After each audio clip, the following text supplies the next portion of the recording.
Maraming salamat po sa lahat ng bumabati, nagigreet sa akin sa araw ng aking pagsilang on my birthday today. Sabi po ng Biblia that our life is 70, 80 if we are strong. So kung hanggang 70 na lang po ako, meron na lang po akong 30 years. Pero hari nawa, ako po ay makatungtong ng hanggang 80 years para naman po meron pa akong 40 years.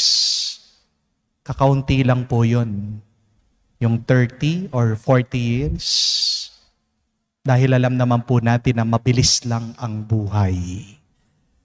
Kaya nga sabi ko, that life does not begin at 40, but life begins every day.